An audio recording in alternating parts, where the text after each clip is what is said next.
Kawan-kawan yang dikasihi Tuhan, selamat hari Minggu, selamat memasuki Advent keempat. Kawan-kawan, mari kita berdoa sebelum kita membaca dan merenungkan firman Tuhan. Mari kita berdoa. Bapa yang baik, saat ini kami hendak bersama-sama merasakan karya kasih Tuhan, merasakan tuntunan Roh Kudus untuk kami dimampukan mengerti dan memahami apa yang kami baca dan kami renungkan dalam perenungan remaja pada Advent keempat ini. Ya Tuhan, tolonglah kami dengan hikmat-Mu sehingga kami di masa muda kami mengerjakan perintah-Mu dengan setia dan penuh dengan sukacita. Di dalam nama Kristus Tuhan kami berdoa. Amin. Kawan-kawan, bacaan kita agak panjang hari ini dari Lukas 1 ayat 39 sampai 55. Saya akan membacakannya untuk kita semua. Lukas 1 ayat 39 sampai 55. Beberapa waktu kemudian berangkatlah Maria dan langsung berjalan ke pegunungan menuju sebuah kota di Yehuda. Di situ ia masuk ke rumah Zakaria dan memberi salam kepada Elisabet. Dan ketika Elisabet mendengar salam Maria, melonjaklah anak di dalam rahimnya, dan Elisabet pun penuh dengan Roh Kudus. Lalu berseru dengan suara nyaring, "Diberkatilah engkau di antara semua perempuan dan diberkatilah buah rahimmu. Siapakah aku ini sampai ibu Tuhanku datang mengunjungi aku?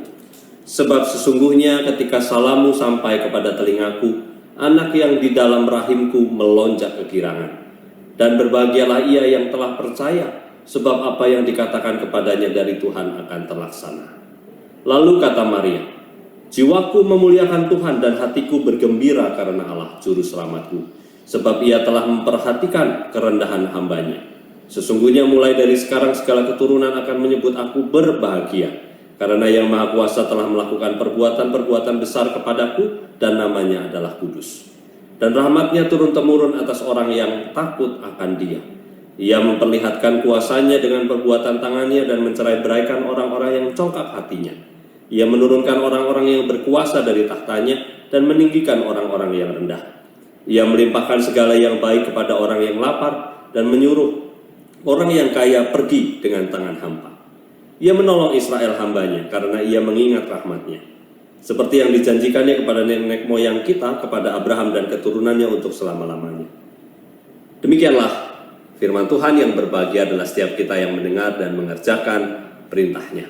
Teman-teman, aku bukan Superman. Itu adalah sebuah lagu pada saat saya muda dulu. Kira-kira ketika saya masuk di kuliah itu ada lagu itu. Aku bukan Superman, aku bukan orang yang sangat kuat, aku bukan orang yang sangat sempurna, aku bukan orang yang tanpa kelemahan, tanpa kesalahan, tanpa kegagalan. Lagu itu sebenarnya ingin mengatakan kepada kita bahwa kita ini adalah semuanya rapuh. Bukti dari kerapuhan kita itu banyak sekali. Kita tidak lebih cepat daripada bayi kuda untuk berjalan, karena kita membutuhkan waktu hampir 1 tahun untuk berjalan dengan membutuhkan pertolongan orang lain karena kita rapuh. Kita tidak mudah untuk hidup sendiri ketika kita dilahirkan. Sementara binatang lain, beberapa binatang yang kita kenal, itu begitu lahir langsung sudah bisa melakukan banyak hal. Beberapa jam sesudahnya dia bisa jalan sendiri, bisa makan sendiri, dan sebagainya. Sedangkan kita perlu waktu yang panjang untuk disuapi dan sebagainya. Kerapuhan kita nyata sekali ketika kita hidup di dunia ini. Tidak mungkin tidak ada satupun yang tidak pernah sakit. Jadi semua orang pernah sakit. Semua orang pernah sedih. Semua orang pernah kecewa. Semua orang pernah menderita. Dan disitulah letak kerapuhan kita. Semua orang rapuh. Dan hari ini kita mempelajari 2 orang perempuan yang juga rapuh, Elisabet dan Maria. Elisabet adalah ibu dari Yohanes Pembaptis. Dia sebelumnya dipanggil dengan bahasa perempuan yang tidak bisa memberikan anak kepada laki-laki. Gitu ya, di zaman itu sebutan ini adalah sebutan yang sangat membuat seorang perempuan itu tidak merasa dirinya utuh, karena merasa dirinya tidak mampu untuk diberkati Tuhan memiliki anak. Ya pada masa itu tentunya, pada masa kini tentu kita punya pemahaman yang berbeda. Pada saat itu orang memandang rendah orang-orang model Elizabeth ini, perempuan model Elizabeth ini. Dan bisa dibayangkan saudara-saudara, ketika kita bersama-sama mengetahui bahwa setiap kita memiliki kerapuhan itu, maka kita harus sadar bahwa yang pertama kita membutuhkan orang lain. Demikian juga Elizabeth, Maria, mereka bersahabat dalam kerapuhan mereka, apalagi Maria yang mengalami hamil tanpa kejelasan siapa suaminya, katakanlah demikian, karena itu lahir dari Tuhan, karena bayi di dalam kandungannya itu dari Tuhan. Maka dari itu Maria juga sebenarnya terancam dalam kerapuhan ini secara sosial, secara fisik. Dia juga terancam. Kenapa? Karena dia harus mengandung sesuatu tanpa dia melakukan sesuatu yang dilakukannya sebelumnya. Nah saudara-saudara, kita bisa lihat dua perempuan ini perempuan yang rapuh. Perempuan pada saat itu nomor 2 grade-nya, statusnya dibandingkan laki-laki lebih tinggi daripada perempuan pada saat itu. Meskipun sekarang kita sudah mengenal kesetaraan, tapi pada saat itu perempuan adalah tokoh yang rapuh. Tapi justru melalui perempuan, tokoh Yohanes Pembaptis itu dilahirkan. Melalui perempuan, Yesus datang ke dunia melalui Maria.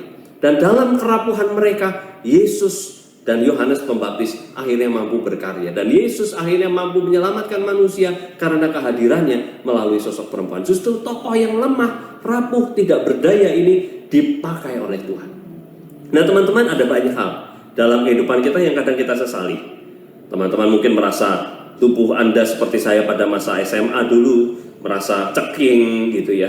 Tubuh saya hanya sekitar 50-55 gitu ya, sampai bahkan saya mau menikah itu berat saya masih segitu ya, tubuh saya kurus kering gitu ya, merasa minder, rambut keribu, rambut gundul, gigi tidak rata dan sebagainya, merasa apa, kenapa aku tidak sempurna, kenapa aku lemah dan sebagainya.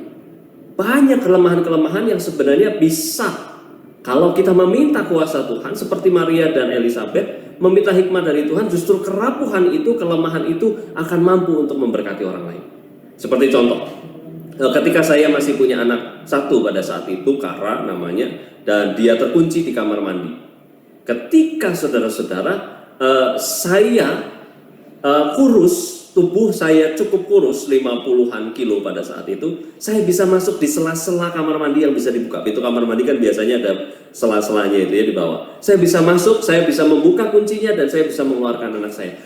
Sebuah blessing karena saya kurus pada saat itu, ya. Itu yang membuat saya kadang memahami bahwa kekurangan, kelemahan itu tidak serta-merta harus kita ratapi. Bahkan kadang-kala itu dipakai Tuhan justru untuk memberikan kekuatan bagi orang lain. Dan justru disitulah saya merasakan, disitulah justru kelemahan saya ini adalah sebuah berkat bagi saya, yang bisa memberkati juga orang lain. Ketika saya divonis kena satu penyakit, renal tubular acidosis, silakan Anda browsing sendiri, RTA begitu ya. Awal mula saya merasa menolak, lalu tidak lagi merasa berdaya. Aku ini siapa?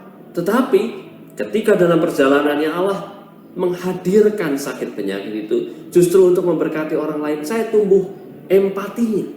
Merasakan sakit yang sama. Banyak orang dengan sakit yang mirip-mirip dengan perjuangan penyakitnya, bersedia bercerita dan berjalan bersama dengan mereka. Ini adalah sebuah hal yang indah. Sehingga ketika Anda merasa rapuh, Anda merasa lemah, sahabat-sahabat muda, teman-teman muda, jangan putus asa dulu. Lihatlah, temukanlah, pasti akan ada berkat di situ. Pasti akan ada pemeliharaan Tuhan di situ. Dan kerapuhan, kelemahan Anda justru akan membuat Tuhan itu kuat. Kerapuhan dan kelemahan Anda justru akan membuat kita merasakan dan bergantung pada Tuhan sendiri. Kelemahan dan kerapuhan saya membuat saya bergantung pada Tuhan. Tidak ada lagi yang bisa digantungkan. Tetapi pada saat yang sama, justru ketika Tuhan menyatakan kekuatannya, kerapuhan kita akan bisa membuat orang lain diberkati.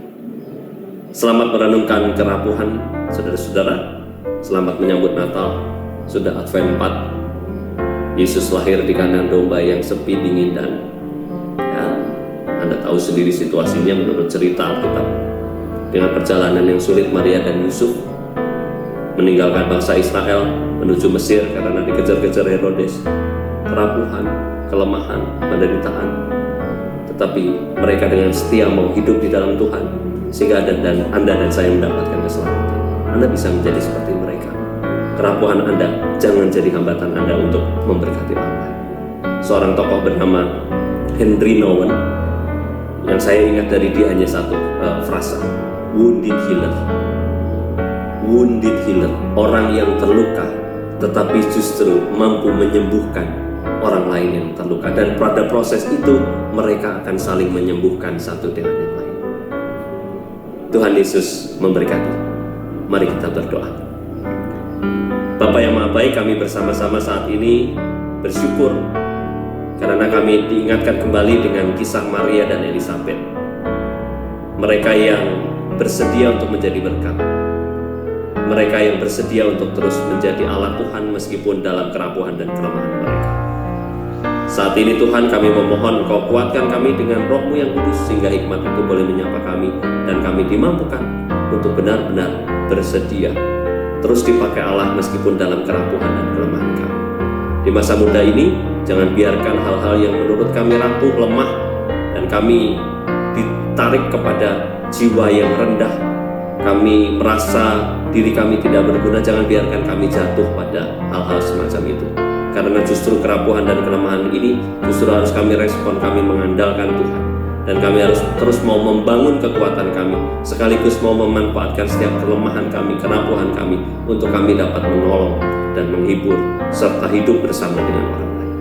Inilah kami Tuhan, dalam nama Kristus kami telah bersyukur dan berdoa. Amin. Selamat hari Minggu, Tuhan memberkati.